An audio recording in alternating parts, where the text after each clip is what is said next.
Good morning mga katrackers, mga bossing, mga madam dyan. Panibagong araw, panibagong umaga na naman mga katrackers. Kaya ngayon na naman lang ako ulit nakavisit dito sa yard sa Nueva Ecija. Kaya ngayon na naman lang ulit ako nakapag-video dito sa yard. At iniwan ko nga muna si client kay bossing habang magkausap silang dalawa. Susulitin ko muna mag-video dito sa mga unit na to. Habang maaga-aga pa, hindi pa siya masyadong mainit. Dahil dati mapapansin nyo sa mga videos ko, vlog ko, napakainit ng araw, nakapayong pa yan ako.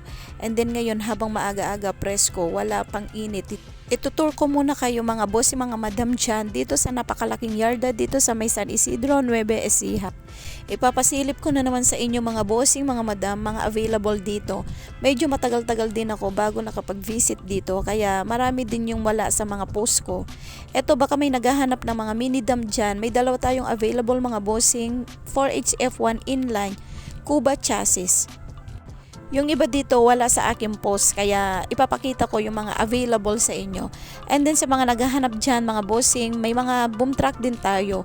Meron tayo available 14 feet at saka 16 feet 4HL1-2 engine. Nakamolya na yan mga bossing. And then ito din 16 feet na drop side with lifter. Baka meron naghahanap sa inyo mga bossing. Forward na freezer van ito. Marami po tayong available dito. Mapapansin nyo may mga cab and chassis po tayo mga bossing. Elf at mga forward po ang available natin cab and chassis mga bossing. Lahat po ng nakikita nyo dito sa aking videos mga bossing ay ready for pull out na po yan. Gagamitin nyo na lang. Depende din sa inyong mga request. Kung wala na kayong i-request, pwede nyo na i-release yan. And then syempre, meron din tayong mga available na mga closed van. Ayan, for HL1-2 and then more in for DJ1 tayo mga bossing. Mapapansin nyo po lahat naka-windbreaker na mga bossing. Napakaganda ng unit na to bossing. Kaya ano pang hinihintay nyo mga bossing, tumawag na kayo sa aking number na naka-attach dito sa aking screen. At sa mga naghahanap dyan na mga 10 feet, meron tayo single tires saka double tires na 10 feet mga bossing na closed van. And then 12 feet na molye. Ito, napakaganda ng 12 feet na to mga bossing. Sa napakamurang halaga lang bossing, mabibili nyo na ang gusto nyong unit at saka napakagandang unit. Makikita nyo naman dito sa aking video na kung ano yung nakikita nyo dito, ganun din makikita nyo in actual sa yard.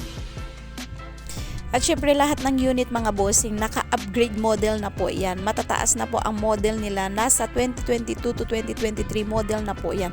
Kung mapapansin nyo po mga bossing, mga madam dyan, lahat ng units po dito sa yarda ay modelo Isuzu.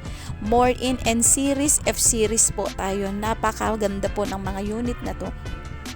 At syempre mga katrackers, tapos ko naman na ni-tour kayo dito sa yarda na to. Kaya bumalik na ako dito kay client saka si bossing.